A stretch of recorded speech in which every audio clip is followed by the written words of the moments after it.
Ok, pues todo listo. Entonces vamos a ver las leyes de Newton. Lo primero que necesitamos es definir el concepto de fuerza, que vamos a entender por una fuerza. Y eso pues es sencillo, es simplemente una interacción entre dos objetos, o entre más de dos objetos, o entre un objeto y su ambiente. Pero a final de cuentas, estamos hablando de interacciones. Una fuerza la vamos a entender como una interacción, entonces al menos necesitamos de dos para que pueda haber una interacción. Y lo que la caracteriza es que tiene magnitud y dirección, es decir, las fuerzas son vectores, como lo que vimos la semana pasada. Entonces las vamos a describir mediante vectores, y para sumar fuerzas pues tenemos que hacer suma de vectores y lo que vimos, ¿ok? Entonces, por ejemplo, aquí la tenista, en principio, pues puede elegir la intensidad con la que le pega la pelota. Eso, digamos, sería la magnitud, y la dirección a la que la quiere mandar. Entonces, de hecho, aquí le está aplicando una fuerza que tiene una cierta magnitud y una cierta dirección. Cuando golpea a la pelota, en este ejemplo, pues aquí la fuerza actúa nada más en un instante, en el instante en que la raqueta golpea la pelota. Ahí actúa la fuerza, y después de eso pues ya no está actuando ninguna fuerza. Entonces, las fuerzas pueden actuar en un instante, o sea, pueden ser instantáneas, o pueden actuar durante un intervalo de tiempo. Puede haber de los dos casos. En este caso pues es simplemente aquí un instante. Bueno, entonces una primera clasificación de los tipos de fuerza la podemos dividir así en dos grupos, que serían las fuerzas de contacto, que digamos que estos son las fuerzas con las que estamos más familiarizados. A final de cuentas, estas serían los jalones y empujones, o los golpes, eh, pues que vemos a diario, ¿no? Por ejemplo, aquí está jalando el resorte, entonces le está aplicando una fuerza que en este caso pues iría hacia la derecha. Aquí la chica pues está jalando el carrito. Por ejemplo, acá pues la fuerza está actuando durante un cierto intervalo de tiempo, ¿ok? Lo mismo acá.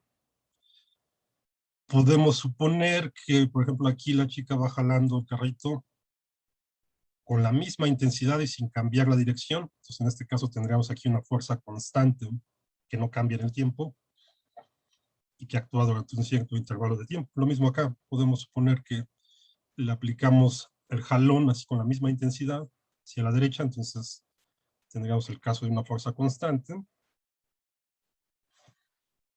Y acá pues es como el caso del tenista. También la fuerza sería constante, pero aquí actúa en un instante nada más. Ya podemos poner que en el instante que golpea la pelota, le aplica una fuerza que tiene una cierta magnitud y la manda en esta dirección. ¿Okay?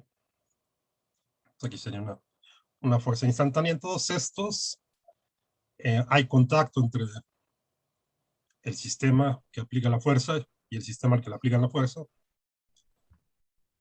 Podemos tener también fuerzas a distancia, donde no tiene que haber contacto entre los objetos que interactúan. Y los tres grandes ejemplos, o de hecho son dos, lo podemos dividir así en tres, sería la fuerza de gravedad, donde por el hecho de tener masas, hay una fuerza de gravedad entre estos dos objetos que no tienen por qué estar en contacto. Fuerzas eléctricas, que vamos a ver un poco más adelante. Y fuerzas magnéticas, que también vamos a ver un poco más adelante. Entonces, en estos casos no tiene que haber contacto. Le llamamos fuerzas a distancia, como vamos a ver. Aquí también metemos el concepto de campo. Entonces, también estos les llamamos fuerzas de campo. Okay. Entonces, tenemos esta clasificación de las fuerzas. Así, rasgos generales, fuerzas de contacto y fuerzas a distancia. Ahora, ¿cuál es el resultado de aplicarle una fuerza a algún objeto? Pues es cambiar su velocidad. ¿Okay? Entonces, siempre una fuerza va a producir un cambio en la velocidad. La velocidad, acuérdense, también es un vector. Y acuérdense que la velocidad es la aceleración es el cambio de la velocidad en el tiempo. Entonces, siempre que tengamos un cambio en la velocidad, pues vamos a tener una aceleración. Entonces, lo que una fuerza provoca es una aceleración. O dicho de otra forma, pues, un cambio en la velocidad. Y como la velocidad es vector, entonces la velocidad puede cambiar en magnitud, o puede cambiar en dirección, o puede cambiar en magnitud y dirección. O sea, tenemos esas tres posibilidades. Cualquiera de esos pues, es una aceleración. ¿Okay? Siempre que haya un cambio, ya sea en magnitud o en dirección o en ambos de la velocidad. Y como las fuerzas son vectores, entonces para obtener la fuerza resultante, o sea, en un instante dado de tiempo o durante un intervalo de tiempo, puede haber más de una fuerza actuando sobre un objeto. Entonces, si sumamos todas esas fuerzas de manera vectorial, como aprendimos la semana pasada, la suma de todas esas fuerzas le llamamos la fuerza neta o resultante. ¿Okay? Y pues hay que sumarlos como vectores. Bueno. Hasta aquí vámonos directo a la primera ley de Newton. El enunciado es sencillo, pues simplemente nos dice que todo objeto permanece en estado de reposo o moviéndose con velocidad constante en línea recta. Y aquí por velocidad constante, pues quiere decir que es constante tanto en magnitud como dirección. De lo contrario, pues no sería constante. ¿Okay? Movimiento con velocidad constante en magnitud y dirección. También a esto se le conoce como movimiento rectilíneo uniforme. A menos que actúe sobre él una fuerza neta que pues, tiene que ser distinta de cero. ¿Okay? Bueno, entonces el enunciado es sencillo. Por ahí aquí tiene varias implicaciones sutiles que hay que entender. Entonces vamos a ver eso primero antes de ver las otras dos leyes. ¿Okay? Bueno, y lo primero que podemos concluir de aquí es que desde el punto de vista de la dinámica, o sea, vamos a llamar dinámica al estudio de las fuerzas o por qué se mueven los objetos, o sea, de hecho es las leyes de Newton. Entonces, desde el punto de vista de la dinámica, el estado de reposo es equivalente al estado de movimiento rectilíneo uniforme. ¿Okay? Si el objeto está en reposo, pues va a permanecer en reposo hasta que actúe sobre él una fuerza neta distinta de cero. Si se está moviendo con velocidad constante, pues va a permanecer moviéndose a esa velocidad constante a menos que actúe una fuerza neta distinta de cero. Entonces, esos dos estados son equivalentes, el de reposo y el de movimiento rectilíneo uniforme. Y bueno, de aquí también podemos definir la inercia como la tendencia de los objetos a mantener ese estado, ya sea de reposo o de movimiento rectilíneo uniforme. ¿Okay? Entonces, una primera definición de inercia es simplemente tendencia del objeto a permanecer en reposo o moviéndose con velocidad constante en línea recta. Nada más. ¿Okay? A eso le vamos a llamar inercia.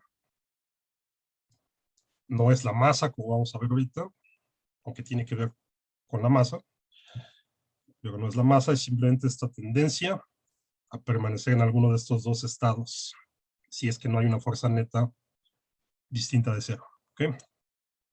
Esto de la inercia no es una fuerza, no es fuerza, es simplemente esto, ¿no? Una tendencia, pero no es ninguna fuerza. Ok. Eh,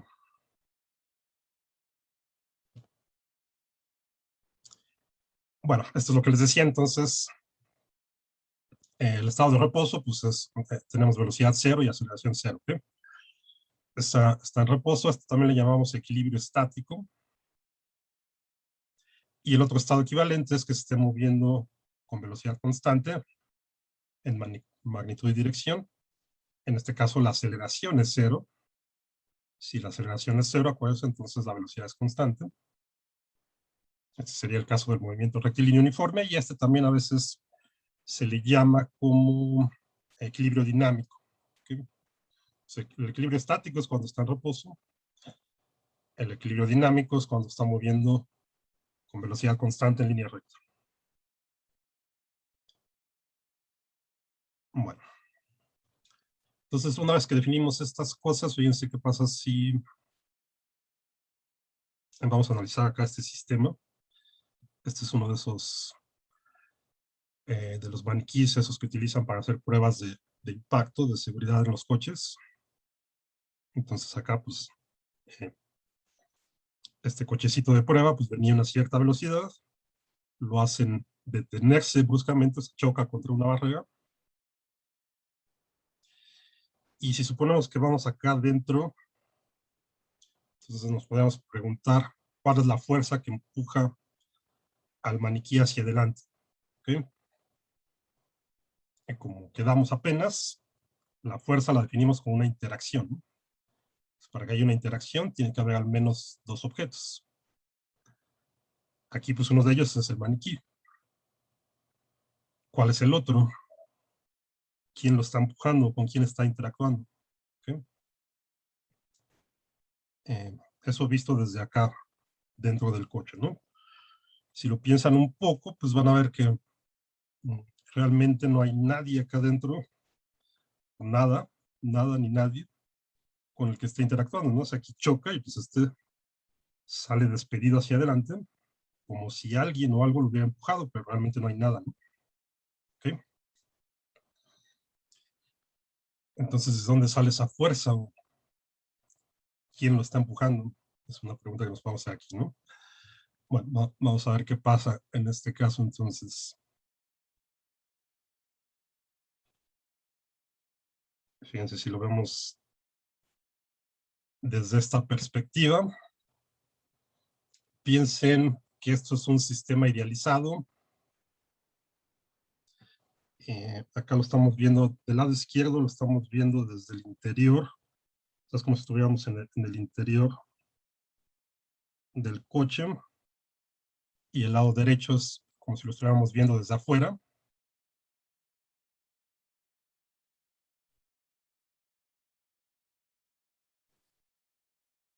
Que tuviéramos una vista acá superior desde la tierra, por ejemplo, montados en algún poste y vemos qué está pasando con el coche.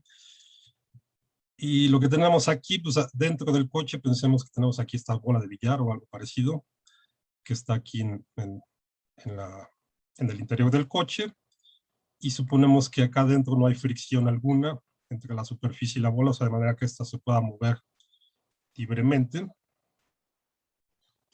Inicialmente está en reposo, y digamos estas vistas hacia acá abajo es conforme transcurre el tiempo y el coche acelera, en este caso hacia la izquierda. Entonces podemos suponer que inicialmente es como si tuviéramos una velocidad cero aquí.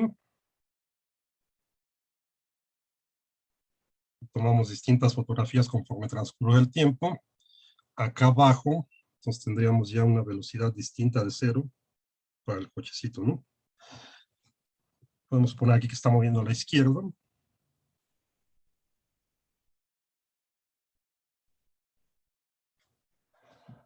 Entonces pasó de estar en reposo a tener una velocidad distinta de cero, entonces realmente aquí está acelerando, ¿no? Hacia la izquierda. ¿Qué pasaría si lo vemos desde acá adentro? Pónganse en el lugar de la bola de billar. Supongan que están aquí todo aislados del exterior, no pueden saber qué está pasando afuera. ¿Qué es lo que sentirían? Bueno, están aquí, está en reposo, y cuando el coche acelera, entonces ustedes sienten, o la bola sentiría, como si algo lo empujara hacia atrás, ¿no? O sea, que va a sentir, pues sí, como una fuerza que la empujaría hacia atrás del coche, ¿no? Hasta que pues pega acá en la parte trasera del coche. Aquí pues es todavía más claro que el ejemplo anterior del muñequito de los coches de pruebas, que no hay nada acá dentro con lo que está interactuando la bola de billar, ¿no? Si nos ponemos en el papel de la bola de billar, pues no hay nada acá adentro, ¿no? Y sin embargo sentiríamos acá un empujón hacia atrás, ¿no? Como lo han sentido muchas veces seguramente al viajar en coche. Pues no hay nada acá adentro que lo esté empujando, ¿no? Ahora, si lo vemos desde afuera, o sea, digamos que estamos en la tierra montados en algún punto alto y vemos que el coche pues está primero en reposo y luego acelera. Visto desde afuera, ¿qué es lo que pasa? ¿Cómo lo describiríamos? Pues el coche se mueve, ¿no? Empieza a acelerar. La pelotita sigue en reposo, ¿ok? Mantiene su inercia mientras no haya una fuerza neta distinta de cero que actúe sobre ella. Entonces aquí el coche se está moviendo, no hay ninguna fuerza que está actuando sobre ella. Acá en este momento, pues, pega con la parte trasera del coche, y entonces aquí, pues ya hay una fuerza distinta de cero que cambia el estado de reposo de la pelota. ¿Ok? Entonces, si lo vemos desde afuera, esto de la situación es perfectamente compatible con la primera ley de Newton. El coche se mueve, la bola sigue en reposo hasta que hay una fuerza neta distinta de cero que cambia ese estado de reposo. ¿Ok? Entonces, aquí no habría problema. El problema es describir esa situación desde acá adentro, ¿no? Entonces, ahorita vemos por qué pasa esta diferencia. Veamos otro ejemplo también muy común que también seguramente han experimentado muchas veces.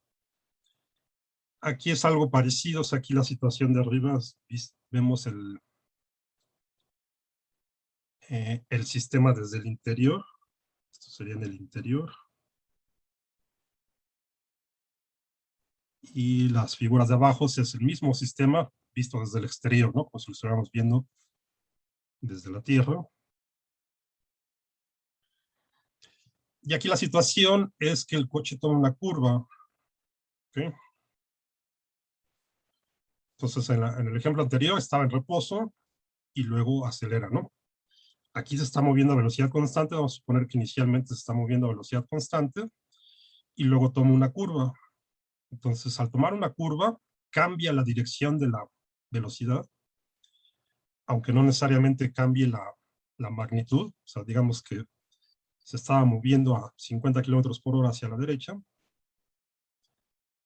toma la curva, se sigue moviendo a los mismos 50 kilómetros por hora, pero ya no va a la derecha, ¿no? Va a cambiar su dirección. Entonces, al haber un cambio en la dirección de la velocidad, pues va a haber una aceleración. Bueno, ¿qué es lo que pasa desde dentro del coche? Nuevamente, si nos ponemos en el papel de la bolita de billar, entonces aquí sentimos, al momento de tomar la curva, sentiríamos como si algo nos empujara hacia la derecha, ¿no? O hacia la parte externa de donde está tomando la curva. O sea, suponemos que aquí toma la curva hacia arriba, entonces desde acá dentro del coche sentiríamos como si algo nos empujara hacia abajo, ¿no? O hacia la derecha. Si la curva es a la izquierda, sentiríamos como si nos empujaran hacia la derecha. ¿Okay? Nuevamente acá adentro, pues no hay nada con lo que está interactuando la bolita, entonces aquí adentro no tenemos cómo explicar esto como una fuerza, si es que la definimos como al principio, como una interacción, ¿no? Porque necesitamos pues, dos cosas que interactúen. Y aquí no hay más que una. Desde fuera no hay ningún problema. Es nuevamente una aplicación de la primera ley, ¿no? La pelotita se está moviendo junto con el coche a la misma velocidad constante. El coche toma la curva y la pelota pues continúa moviéndose con velocidad constante. Sigue con su movimiento rectilíneo uniforme hasta que hay una fuerza distinta de cero que cambia ese estado. ¿Okay? O sea, aquí en el momento en el que choca con la parte lateral del coche, pues ya cambia su estado de movimiento. ¿Okay? Eh, entonces, visto desde el exterior, pues es también un caso de la primera ley.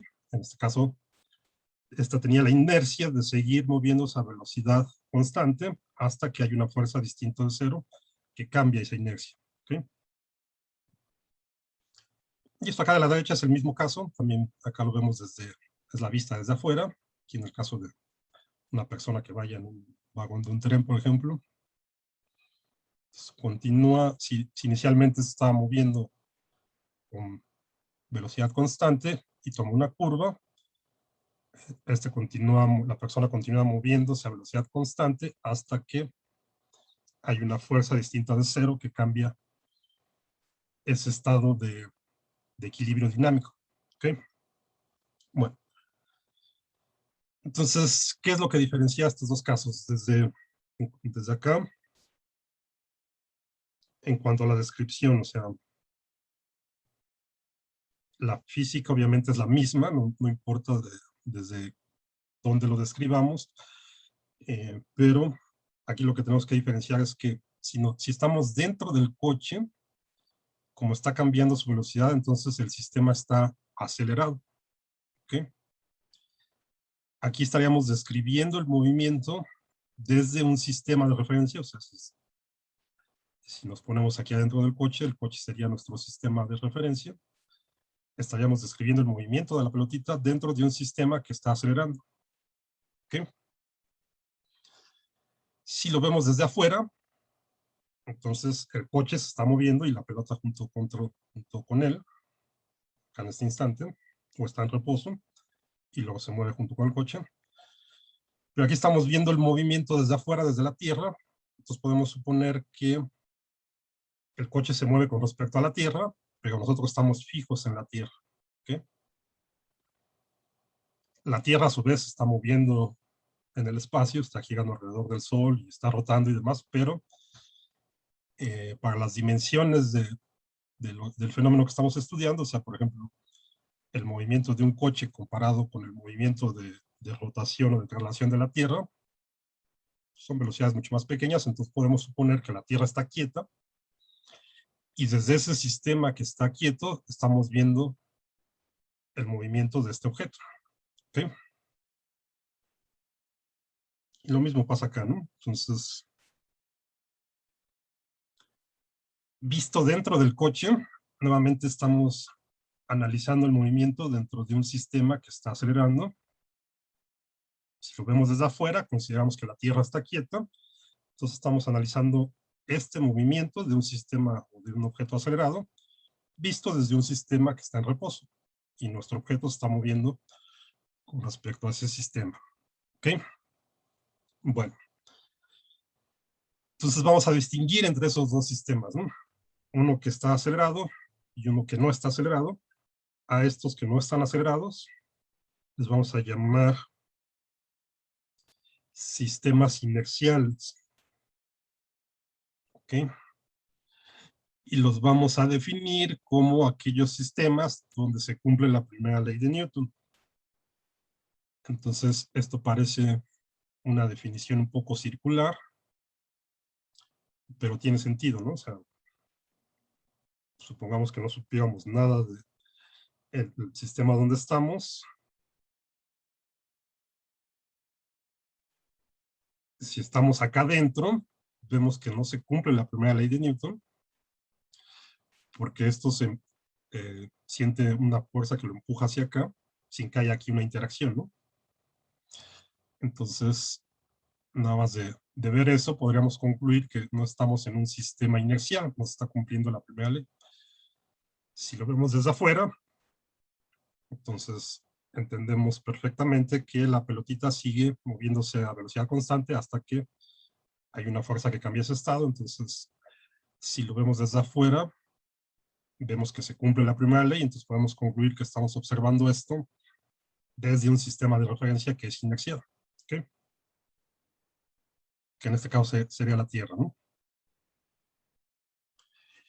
Bueno, entonces vamos a describir el movimiento y las fuerzas, la dinámica, únicamente en sistemas de referencia inerciales.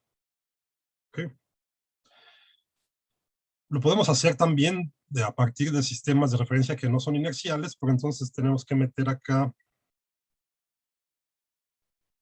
estas fuerzas que no cumplen con nuestra definición de una interacción entre dos objetos, o que no cumplen con la primera ley de Newton.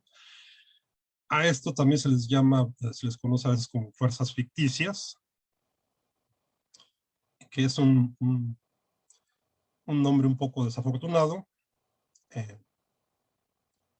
No es que no existan, o sea, eso de ficticio se puede confundir con que no existen, o sea, el efecto de esto, pues es medible, ¿no? Lo pueden sentir.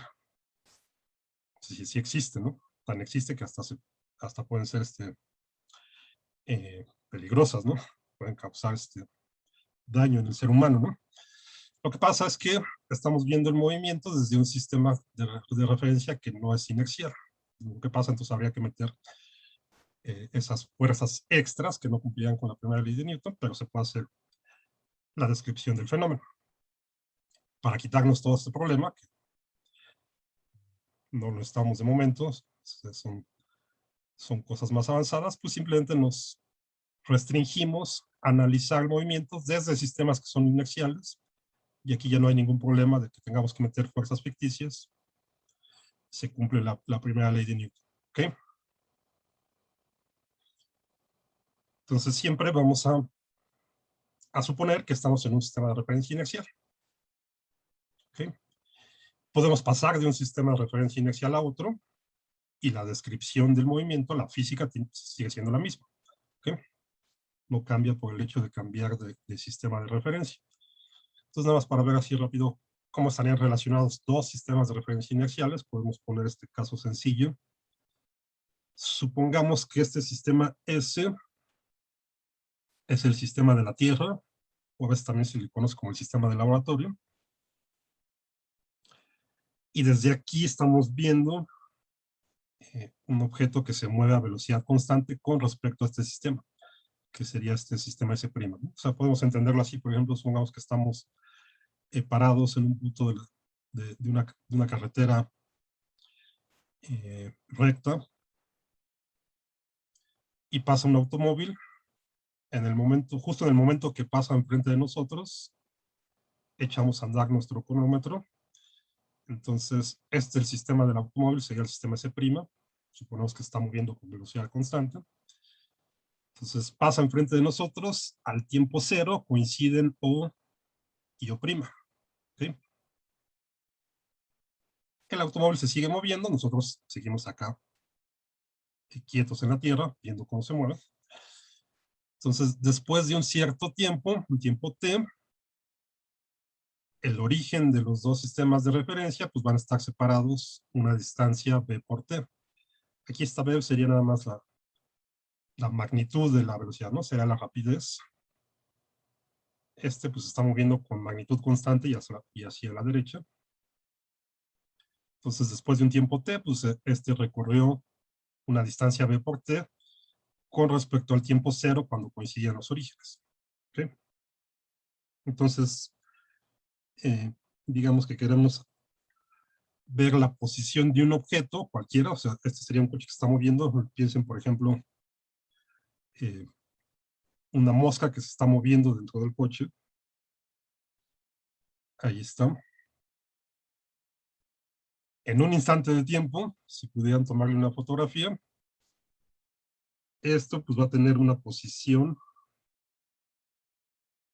y esa posición la podemos describir con respecto al sistema S' o con respecto al sistema S. O sea, le podemos asignar una posición con respecto al coche o con respecto a nosotros que estamos parados en la Tierra.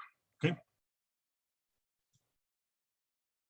Eso es lo que está aquí como X', o sea, la posición en el sistema del coche. Entonces, con respecto al sistema del coche, pues la distancia en la que está nuestra mosca en ese instante de tiempo, pues nada más esta, ¿no? Del origen, el que hayamos escogido dentro del coche, a donde está la mosca, ¿no? De O', X'. Si lo medimos con respecto a nosotros que estamos parados en la Tierra, pues es toda esta distancia, ¿no? Y en nuestro sistema de referencia, pues esto da más X, ¿no? Sin la prima. Es toda esta distancia. Y de aquí del dibujo, pues es muy fácil ver que toda esta distancia X es simplemente B por T más X'. ¿Okay? Esto más esto nos da esto de aquí. O, dicho de otra forma, x' es igual a x menos b por t. Y eso es lo que está aquí. ¿Ok? Bueno. Entonces, esto de hecho es una transformación entre dos sistemas inerciales. Entonces, siempre que se cumpla esto, pues vamos a tomarlo como que tanto este sistema como este son inerciales. Más fácil, dicho de forma más fácil, todo sistema que se mueva con velocidad constante con respecto a uno que esté fijo, pues va a ser también un sistema inercial. ¿Ok? Entonces, en general, pues vamos a tomar a la Tierra como nuestro sistema inercial, aunque ya sabemos que no está quieto en realidad. En realidad, esto de los sistemas inerciales, pues son idealizaciones, ¿no? Porque todo en el universo se está moviendo con respecto a algo más. Realmente nada está quieto, ¿no? Pero dependiendo de las escalas, pues podemos tomar como si estuviera quieto, ¿no? Entonces, si estamos analizando una molécula que se mueve, un coche o incluso un avión, pues el sistema de la Tierra lo podemos tomar como si estuviera quieto, ¿no? Y cualquier otro sistema que se esté moviendo con velocidad constante con respecto a la Tierra también va a ser un sistema inercial. Y así, ¿no? Dependiendo de las escalas, por ejemplo, si estamos hablando al nivel del sistema solar, entonces, pues ya la Tierra ya no está, ya no lo podemos considerar como un sistema que esté quieto, ¿no? En reposo. Ahí podríamos tomar como referencia, pues, alguna estrella lejana. Ese sería nuestro sistema S, y en este caso podríamos ver cómo se mueve la Tierra con respecto a esas estrellas lejanas, ¿no? Y así. Bueno, entonces esa es la idea. Vamos a considerar nada más sistemas inerciales.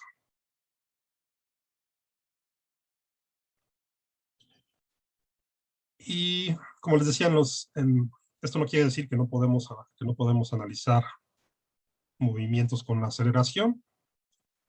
Los podemos analizar perfectamente si lo describimos desde un sistema que sea inercial. Y también en principio los podemos analizar dentro de los sistemas que no son inerciales, pero hay que meter estas fuerzas que no cumplen con nuestra definición, que por eso se les llama fuerza ficticia, pero que tienen efectos reales, ¿no? ¿Ok? Entonces, para quitarnos esta complicación, lo vemos todo desde un sistema inercial. Entonces, ya nada más para concluir esto, dentro del coche, por ejemplo, acá otra vez sería el caso del coche que toma una curva. Dentro del coche, la pasajera siente como si alguien la empujara hacia afuera de la trayectoria curva. Esto sería la fuerza ficticia en este caso, que también para el caso de un movimiento en una curva, esto se le llama fuerza centrífuga. Si lo vemos desde afuera, desde la Tierra, que sería nuestro sistema de referencia inercial, entonces la fuerza real sería esta, ¿no? Que en este caso hay una fuerza de fricción, aquí considerando ya pues toda la fricción que pueda haber entre el asiento y la persona, con el cinturón de seguridad y demás, ¿ok? Bueno, esta fuerza, si lo vemos desde afuera, pues es la que provoca que cambie su movimiento en línea recta, o si no estuviera acá sujeta al asiento y demás, como nuestra pelotita que era libre de moverse, pues es hasta que choca con la parte lateral del coche, entonces acá estaría la fuerza que cambia su estado de movimiento. Bueno.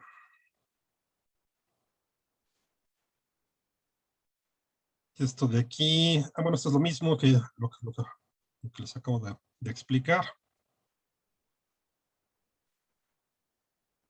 Entonces ahorita nos saltamos esto. Este es en el caso que está acelerando. Esto es en el caso que esté frenando. Explicado desde afuera. Este es el caso de tomar una curva, ¿no? Okay. Entonces, esto lo pueden leer con calma ahí en el capítulo del libro de Young y Friedman. Creo que este es de ahí. Son los mismos casos que acabamos de analizar. Ok, entonces todo esto está dentro de la primera ley de Newton. Entonces, el enunciado de la primera ley de Newton pues, es sencillo, pero en realidad está implícito todas estas cosas que hay que entender, ¿no? Son estos conceptos sutiles que hay que entender. Entonces podemos decir que todo esto está contenido ahí en la primera ley de Newton, ¿no? Entonces, una primera consecuencia de la primera ley es que establece la equivalencia entre el estado de reposo y el estado de movimiento rectilíneo uniforme, ¿no?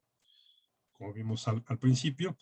También nos permite tener una definición de fuerza, o sea, definimos la fuerza como la interacción entre dos objetos, y a esto le podemos añadir, aquí, ¿no?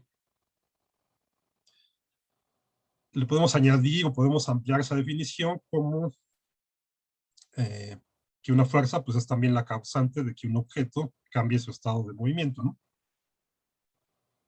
Ya sea de reposo o de o rectilíneo uniforme.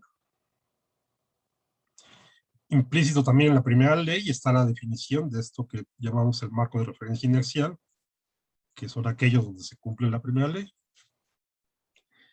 Y pues también entonces nos permite describir el movimiento cuando no hay una fuerza neta actuando sobre ellos, ¿no? O cuando la fuerza neta actuando sobre ellos es cero. Todo esto está implícito en la primera ley. Y una vez que entendemos esto, entonces podemos pasar a la segunda ley.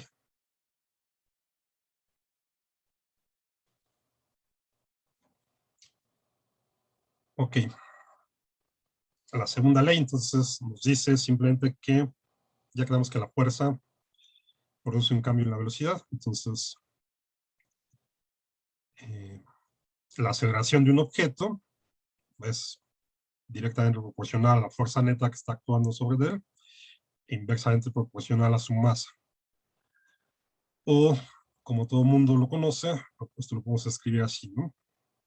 Como fuerza igual a masa por aceleración.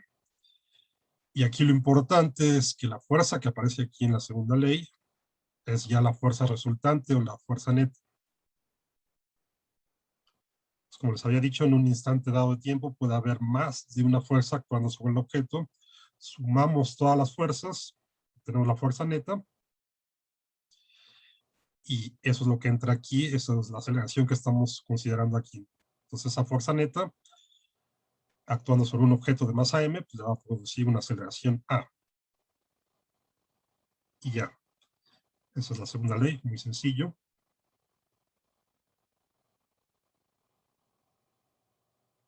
Estos son vectores, acuérdense, la fuerza es un vector, entonces aquí este es un vector, este es un vector, entonces en realidad esta es una ecuación vectorial. Por ejemplo, si lo vemos en 3 dimensiones, entonces vamos a tener estas 3 componentes. La suma de fuerzas en X es igual a la masa por la aceleración en X, o la componente de la aceleración en X, y lo análogo para Y y lo análogo para Z. ¿Okay? Y bueno, como vimos desde el principio del curso, las unidades de la fuerza en el sistema internacional eh, les llamamos newtons, simplemente se abrevian con una N mayúscula. Son unidades compuestas porque pues, tenemos la unidad de masa, que es el kilogramo, por la unidad de aceleración, que son metros por segundo al cuadrado. Entonces, un kilogramo o un metro entre un segundo al cuadrado es lo que llamamos un newton. ¿Okay? Bueno.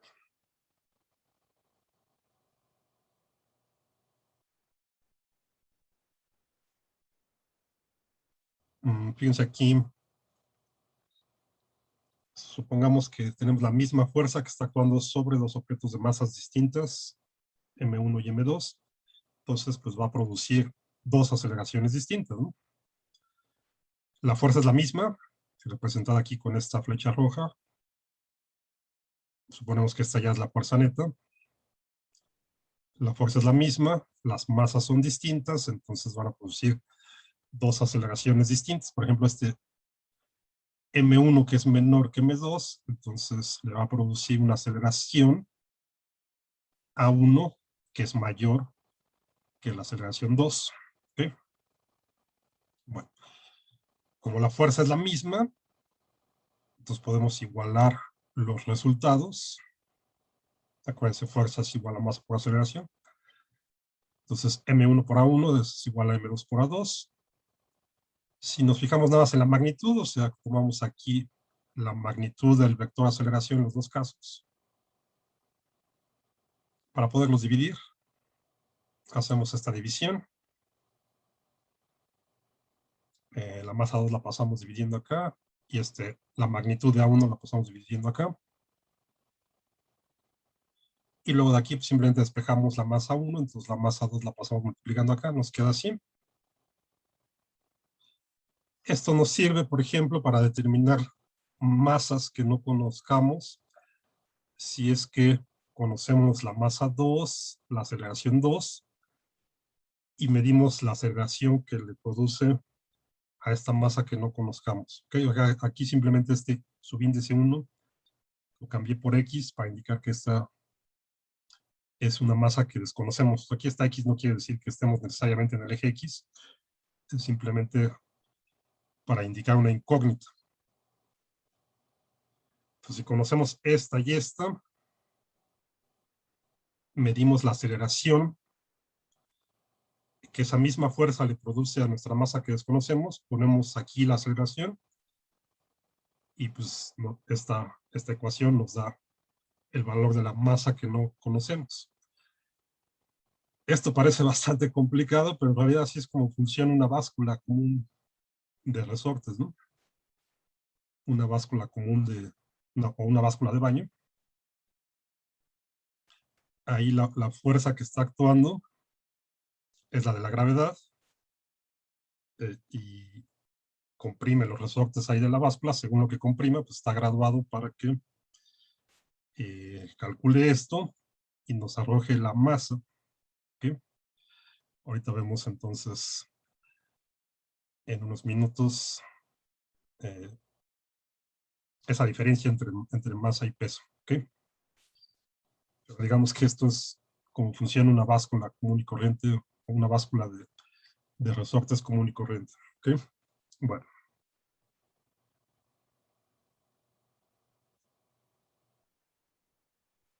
Entonces nos vamos a dedicarle unos segundos a la masa. Acuérdense que la masa está dentro de nuestras cantidades físicas fundamentales, que las damos ya por hecho, no las definimos en términos de otras. Partimos de ellas, son fundamentales. Es un escalar, acuérdense, la masa es un escalar, medida en kilogramos en el sistema internacional. Es una propiedad de todos los objetos, independientemente de cómo se midan y dónde estén.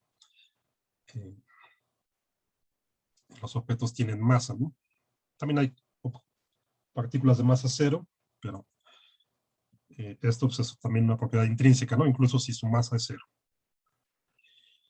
Y lo podemos ver como una medida de la inercia. Acuérdense que la inercia es simplemente la tendencia de un objeto a permanecer en reposo o moviéndose a velocidad constante. A mayor masa, mayor es la inercia, ¿ok?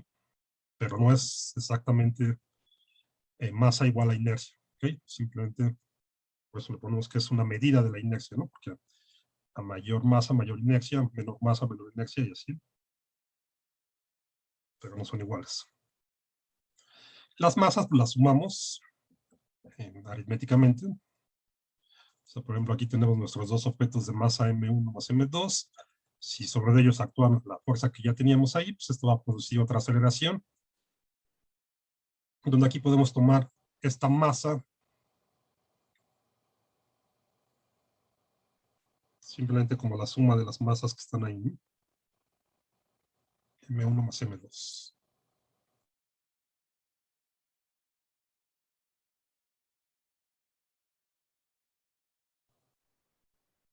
Ok.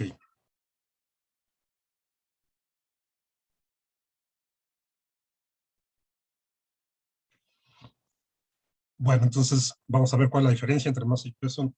Permítanme un par de segundos. Tengo que atender la puerta.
Ok, entonces fíjense aquí, vamos a definir el peso simplemente como la magnitud de la fuerza de gravedad.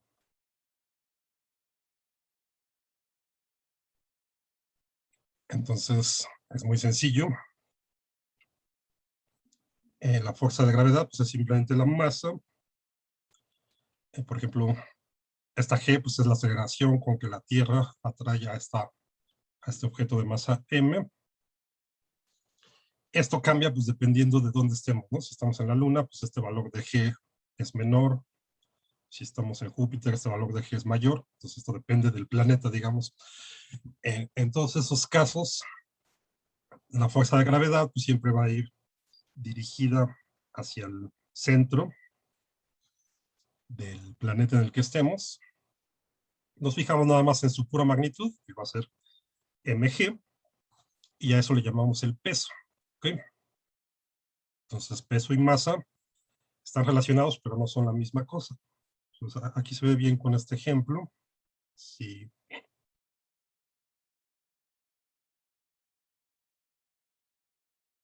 Ahí se ve mejor.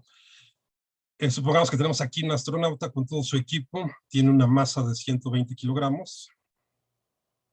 Entonces, en la Tierra, el valor de G de la aceleración debido a la gravedad es 9.8 metros por segundo al cuadrado en promedio, porque cambia dependiendo del punto de la Tierra del que estemos y cambia con la altura también, pero en promedio lo podemos tomar como constante y aquí simplemente lo estamos aproximando a 10, ¿no?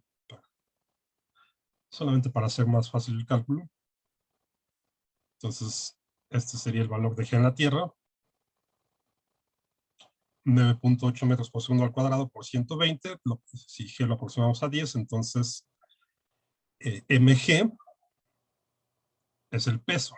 ¿Okay? Sería 120 kilogramos por 10 metros por segundo al cuadrado, pues nos daría 1200 newtons.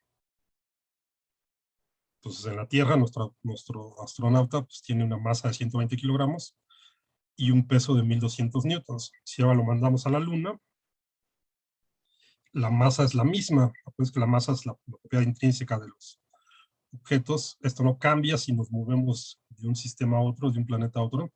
Sigue teniendo exactamente la misma masa. Pero en la Luna el valor de G es unas 6 veces menos que el valor de G en la Tierra. Entonces, acá sería, su peso sería un sexto aproximadamente de lo que pesaría en la Tierra. Entonces, si acá pesa 1200 newtons, acá pesaría 200 newtons. ¿Okay? Su peso es menor, la masa es exactamente la misma. ¿Okay? Bueno, esta es la diferencia entre masa y peso. Entonces, peso lo vamos a tomar simplemente como la magnitud de la fuerza de gravedad, o mg. Y ahorita regresamos a esto del peso. Vámonos con la tercera ley de Newton.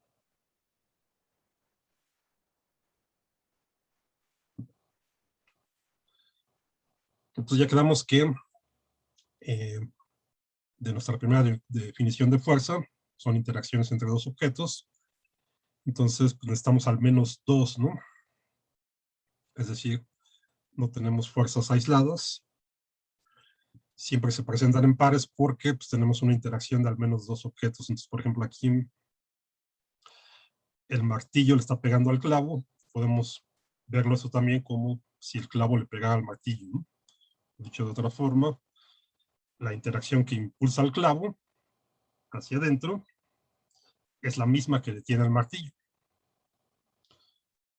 O acá esta chica que está haciendo ejercicio con una especie de lagartijas verticales, está empujando la pared y la pared también la está empujando a ella. ¿Okay? Entonces está ejerciendo una fuerza sobre la pared y la pared está ejerciendo una fuerza sobre ella. Tenemos siempre estos dos pares que están actuando sobre distintos objetos, ¿no? Esto es lo importante de la tercera ley de Newton. Tenemos siempre un par de fuerzas, pero que actúan sobre distintos objetos, ¿no?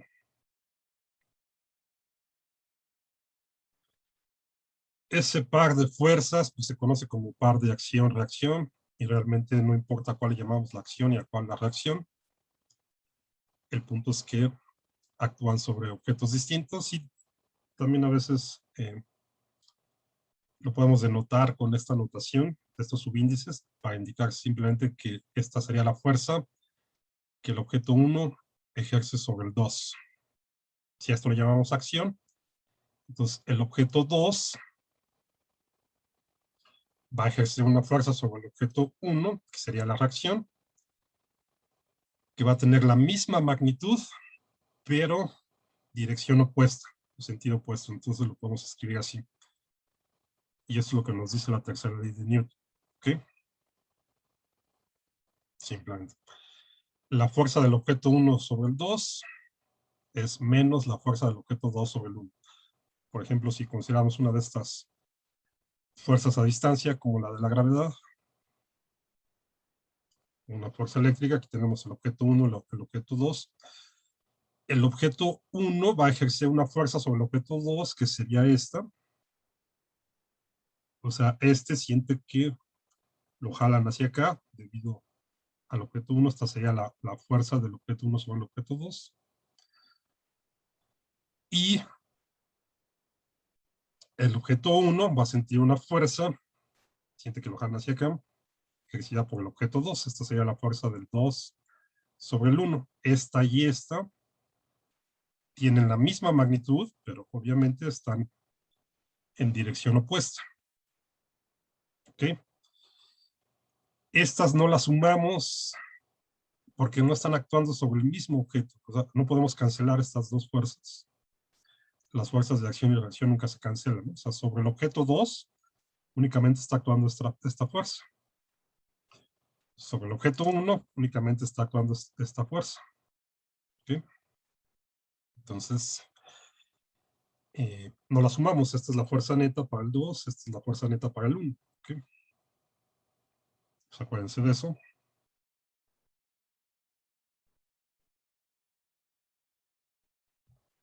Acá, por ejemplo, pues tenemos, si nos fijamos aquí, en el contacto de la chica con el piso.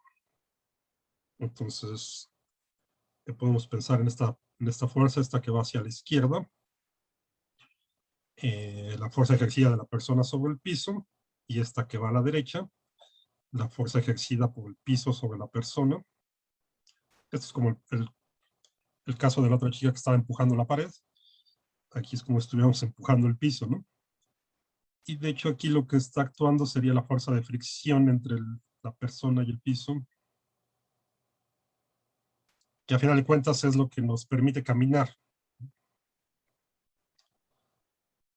Por ejemplo, si han caminado sobre superficies muy pulidas o mojadas, o una pista de hielo que casi no tiene fricción, pues es muy difícil caminar, ¿no? Porque para caminar lo que tenemos que hacer es empujar al piso para que el piso nos empuje. Es una forma muy básica de ver la acción de caminar, ¿no? Si no hay suficiente fricción acá entre el piso y nosotros, entonces la fuerza que le aplicamos al piso es pequeña, el piso nos aplica una fuerza pequeña, y esto dificulta el caminar, ¿no?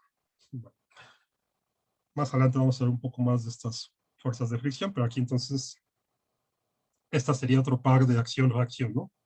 Podemos llamar a esta la fuerza de acción si quieren. Esta actúa sobre el piso y la reacción actúa sobre la chica, del piso sobre la chica. ¿Ok? Entonces estas dos no se suman, no se cancelan, están actuando sobre objetos distintos.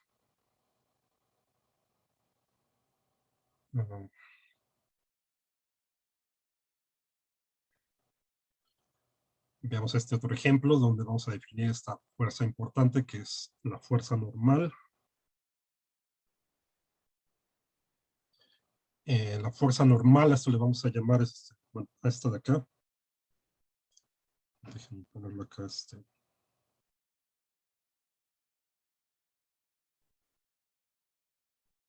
Eso que está ahí con una N, que a veces le ponemos también en una N mayúscula. Se le llama fuerza normal, y es simplemente la fuerza de la superficie sobre el objeto.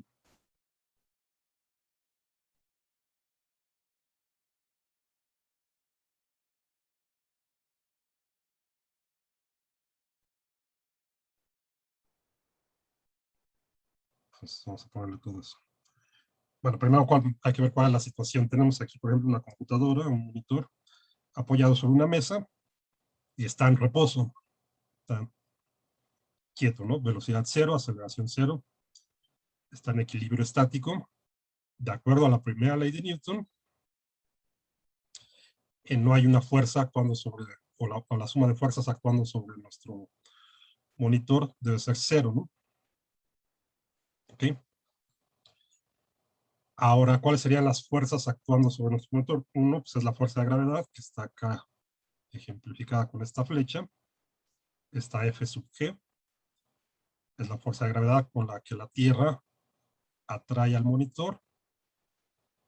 Esta fuerza la cancela la fuerza normal, que es esto que les acabo de decir. Es la fuerza de la superficie sobre el monitor. O sea, es lo que lo detiene, ¿no? Si quitamos la mesa, supongamos que podemos quitar la mesa así, mágicamente desaparecerla, no tendría esta fuerza normal, pues esto sería cero. Lo único que estaría actuando es la fuerza de gravedad y nuestro monitor estaría en caída libre.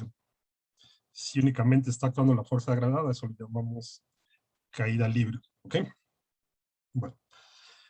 Y esto de normal quiere decir, viene de perpendicular, o sea, porque esta fuerza es perpendicular a la superficie, ¿no? O sea, hay aquí un ángulo de 90 grados entre la fuerza y la superficie. ¿Ok? Bueno.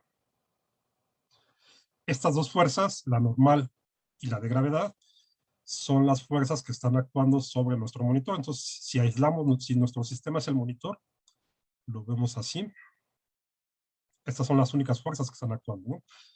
De hecho, lo podemos poner así como lo que se conoce como un diagrama de cuerpo libre,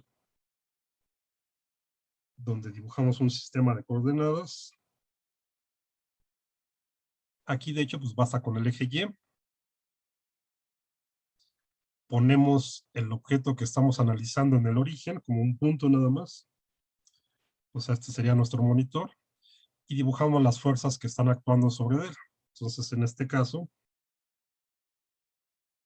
pues tenemos simplemente la gravedad que va hacia abajo en este sistema de coordenadas.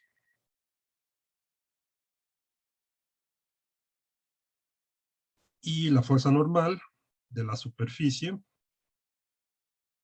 que va hacia arriba.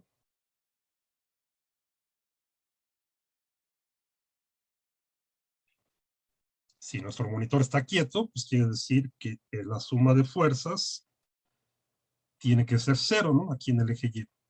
Entonces, si utilizamos esta convención de que hacia abajo el eje Y es negativo y hacia arriba es positivo, entonces la fuerza de gravedad, estamos en una sola dimensión a final de cuentas, porque no tenemos nada acá en X. La fuerza de gravedad la podemos escribir como menos mg, porque va hacia abajo. La normal va hacia arriba, es positiva. Entonces, esto que está aquí es la suma de fuerzas que está actuando, ¿no? ¿Sí? Y de acuerdo a la primera ley, la segunda ley, la suma de fuerzas tiene que ser cero para que esto esté en reposo. Entonces, esto sería igual a la masa por la aceleración es cero, es lo que ponemos aquí. Entonces, esto simplemente nos dice que la magnitud de la normal pues, tiene que ser igual al peso, o sea, la magnitud de la fuerza de gravedad. ¿Okay? Esta y esta tienen la misma magnitud, direcciones opuestas. Ahora, esto no es un par de acción-reacción, porque están actuando sobre el mismo objeto, sobre nuestro monitor. ¿Okay?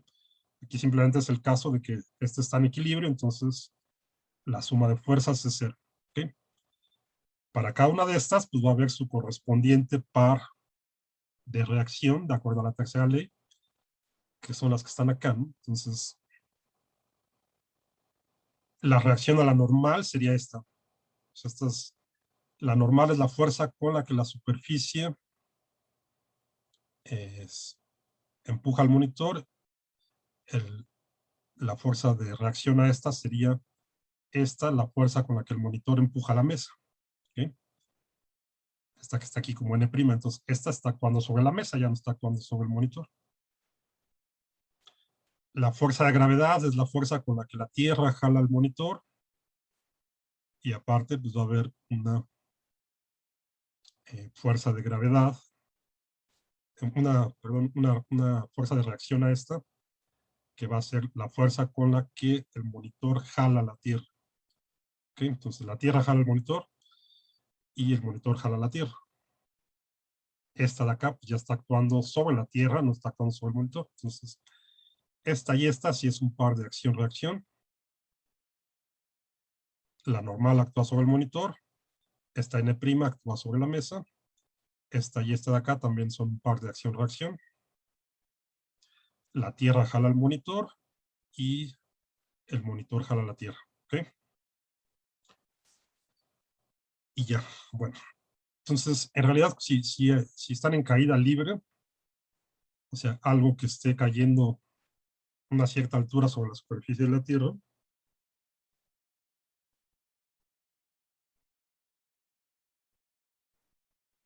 voy a ponerlo aquí nada más, así rápido. Supongamos que tenemos aquí un objeto de masa m que está cayendo bajo la acción de la gravedad únicamente, entonces va hacia abajo dirigido hacia el centro de la Tierra, tiene magnitud mg.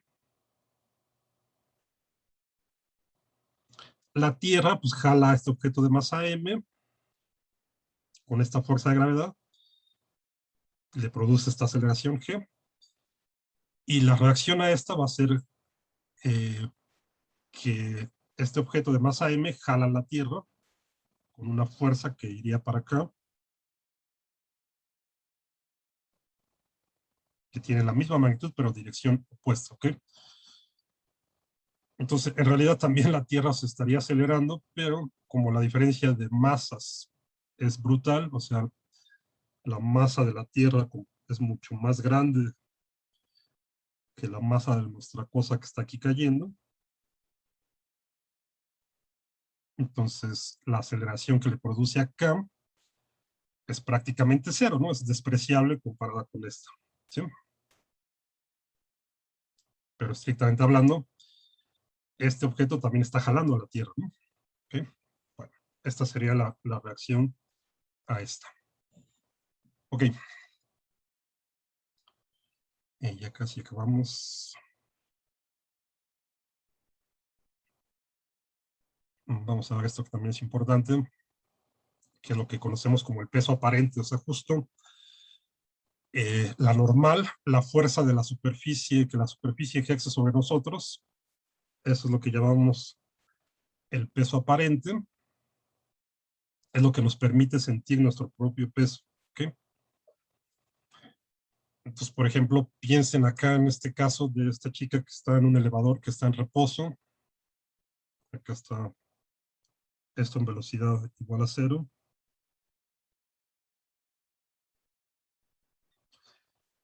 Parada acá sobre una báscula de esta que les decía de baño. Entonces, como lo habíamos visto un poco antes, esta báscula lo que mide, una vez cuando ustedes se paran encima de ella, se comprimen unos resortes, entonces eso calcula la aceleración, lo pone en la ecuación esta que teníamos y les devuelve la masa. O sea, la báscula en realidad está utilizando el peso, le quita la aceleración de la gravedad,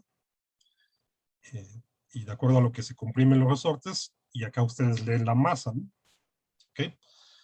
Entonces, pues, cotidianamente decimos que nos subimos una báscula y decimos, pues, peso tanto, ¿no?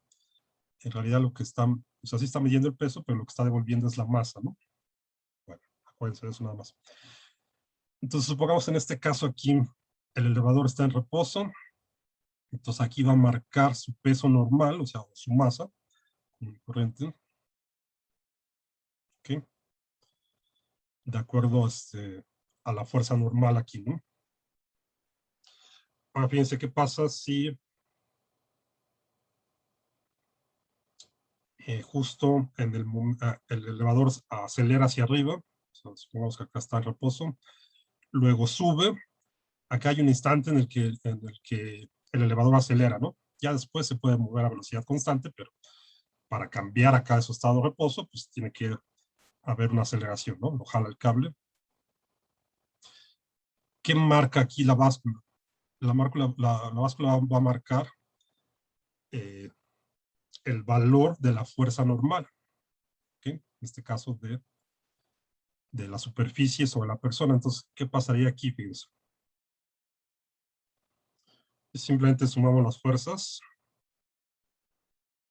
O sea, nuevamente aquí pues, tenemos nada más dos fuerzas, la normal y la de gravedad.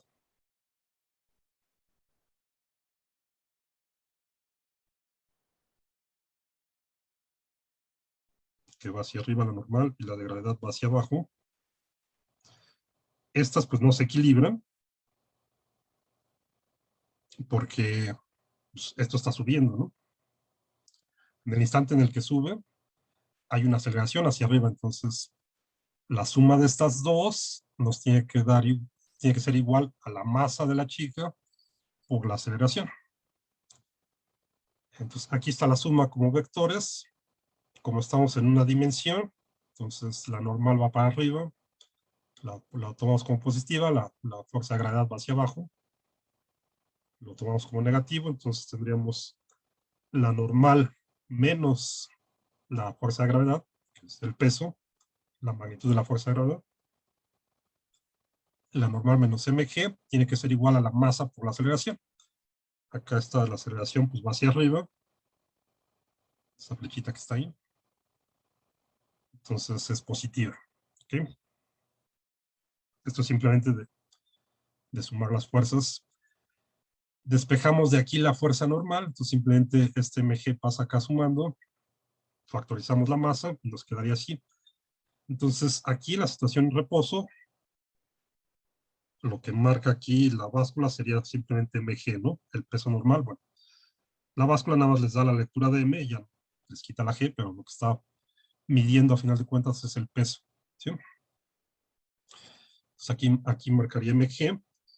Acá en el instante que está acelerando, entonces marcaría esto. M por G más A. Esto es mayor. ¿Okay? Es lo que marcaría acá.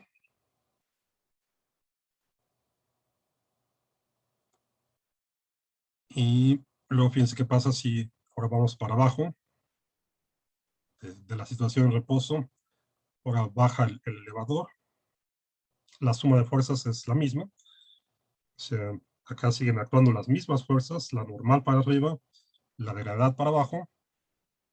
Eso tiene que ser igual, la suma de esas dos tiene que ser igual a la masa de la chica por la aceleración que ahora va hacia abajo. Entonces lo único que cambia es que la aceleración ahora le cambiamos el signo, ¿no? Porque va hacia abajo.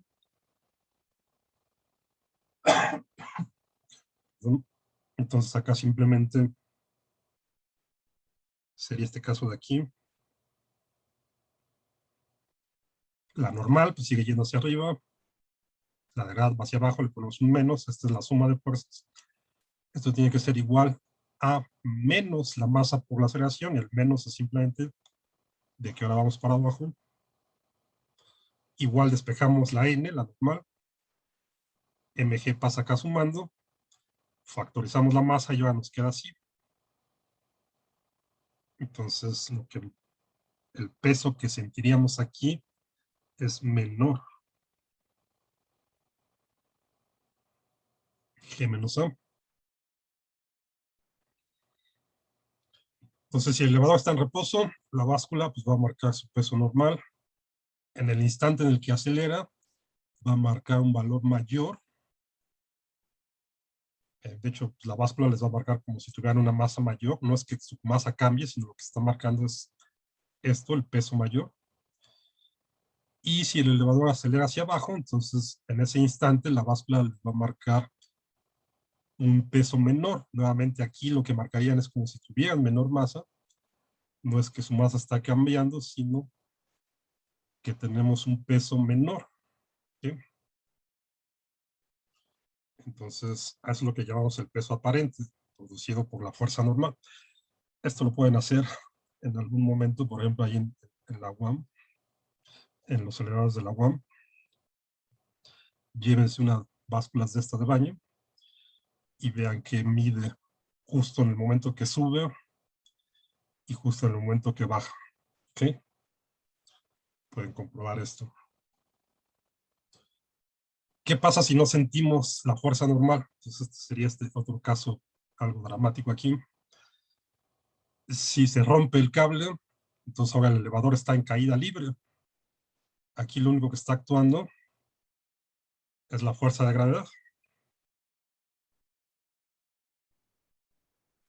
Ya no hay fuerza normal, ¿ok? Únicamente está actuando la fuerza de gravedad. La fuerza normal es cero. Si la fuerza normal es cero, entonces no sentimos nuestro propio peso. Por eso esto lo llamamos un peso aparente cero, como si estuvieran flotando. Entonces esto es totalmente equivalente a como si estuvieran en el espacio, en órbita alrededor de la Tierra. ¿Ok? No quiere decir que el peso sea cero, está actuando la gravedad. Es simplemente que no lo sentimos, entonces es como si estuviéramos en una situación, bueno, esto también le llaman como una situación de ingravidez, aunque eso pues, es incorrecto. Es simplemente que estarían en caída libre, no sienten, no sentimos nuestro propio peso, la normal es cero, entonces estaríamos flotando ahí. ¿Ok? Bueno, en todos estos casos la masa pues siempre es la misma, esa no cambia, el peso es mg, esto de aquí es lo que sentiríamos de acuerdo a la fuerza normal, lo que llamamos el peso aparente. ¿Ok? Bueno. Doctor, ¿la fuerza normal siempre va a estar sobre el eje de las Y's, positivo o puede cambiar? Puede cambiar. En este caso, como estamos nada más en una dimensión, sí, pero por ejemplo, si tomas un plano inclinado, que vamos a ver en una semana más o un par de semanas, por ejemplo, aquí pones una cajita, es como, supongo que es una rampa, ¿no? Vas empujando la caja, entonces aquí la fuerza normal pues va perpendicular a la superficie del plano, ¿no? Iría hacia acá. ¿Sí? Pues esta es la fuerza con la que la rampa empuja tu caja, ¿no? Y bueno, obviamente acá también estaría la fuerza de gravedad. ¿Okay? Entonces, no siempre va a ser vertical, puede estar pues, en otra dirección, ¿no? Dependiendo de cómo esté la superficie, a final de cuentas, simplemente acuérdate que la fuerza normal siempre es perpendicular a la superficie sobre la que esté el objeto. Y ya con eso. ¿Sí? Ok. Bueno, Está bien, entonces, gracias, doctor. ok. Entonces, por ejemplo, un astronauta que esté en órbita alrededor de la Tierra, pues está ahí flotando porque no hay una fuerza normal. Entonces, como les decía, pues a veces esto le llamamos gravedad cero, que eso es incorrecto porque la gravedad sigue estando ahí, la Tierra no ha desaparecido. La única Profesor, forma de que la gravedad fuera cero es que estuvieran lejos de cualquier planeta, ¿no? ¿Sí? La fuerza de gravedad es inversamente proporcional al cuadrado de la distancia, entonces, mientras más lejos estén, pues menor va a ser la fuerza de gravedad. Pero si están en órbita y alrededor de la Tierra, pues la gravedad no es cero, ¿ok? Es simplemente que están en caída libre. Sí, dime, Iván. yo he visto un documental que de hecho le llaman microgravedad, porque Ujú, si estuviesen en gravedad cero, técnicamente tendrían que estar en un punto muerto, así es. Ujú, y no están en un punto muerto porque están dando órbitas. así es, exactamente. Sí, un término que también se ocupa es ese de microgravedad. Tampoco es del todo así correcto, aunque es más correcto que decirle gravedad cero, porque acuérdense que eso de micro en el sistema internacional es de 10 a la menos 3, ¿no? La gravedad no necesariamente es de 10 a la menos 3. Eso es un nombre, es un adjetivo más correcto, llamarle microgravedad. ¿Ok? Lo que sucede en realidad es que están en caída libre, o sea, el hecho de estar en órbita quiere decir que están cayendo, y eso lo podemos entender así con este dibujo sencillo. Supongamos que nos subimos acá a una montaña, una montaña muy alta, lanzamos una piedra que siga una trayectoria así parabólica, o sea, aquí suponemos que despreciamos la resistencia del aire y todo eso, fuerzas de fricción, como si fuera ideal. Lanzan un proyectil con una cierta velocidad inicial y va a caer acá sobre la superficie de la Tierra, ¿no? Si aumentamos la velocidad inicial con la que lo lanzamos, entonces va a ir cayendo más lejos sobre la superficie de la Tierra. Como la Tierra tiene una superficie curva, que no es perfectamente esférica, pero es una buena aproximación. Entonces va a ir cayendo cada vez más lejos. Esto lo seguimos aproximando, entonces va a haber para una cierta velocidad inicial, esto va a ir siguiendo la curvatura de la Tierra y entonces va a estar acá en órbita. ¿Sí? O sea, para una velocidad inicial, pues cae aquí, para otra cae acá, para otra cae acá, para otra cae acá, y así. Entonces va a llegar un momento en que esta pues va a seguir acá sobre la curvatura de la Tierra, y es como si estuvieran en una órbita, ¿no? En una órbita circular.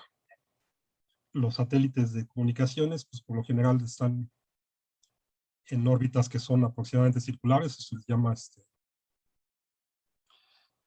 órbitas geocéntricas, o sea que siempre están apuntando hacia un mismo lugar, o algo así, ¿no? Podemos tener órbitas elípticas y demás, y por supuesto, pues hay una velocidad para la cual entonces esto ya no cae otra vez a la Tierra, sino que se va, ¿no? Es lo que le llamamos la velocidad de escape. Por ejemplo, si quisiéramos llegar a la Luna, pues tendríamos que utilizar esta velocidad de escape, ¿no?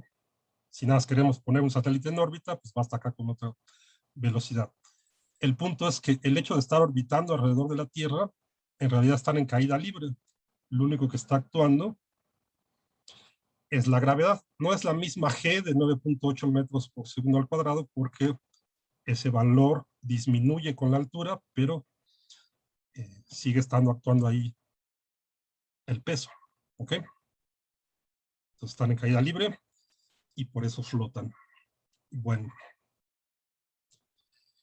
Ok. Esto que está aquí son simplemente dos preguntas sencillas. Estas estudianlas y las checamos la siguiente clase. Es una pregunta y tienen ahí varias opciones. Nada más es para ver qué tanto comprendieron los conceptos estos de las leyes de Newton. Entonces, chéquenlo y lo revisamos la siguiente clase. ¿Ok?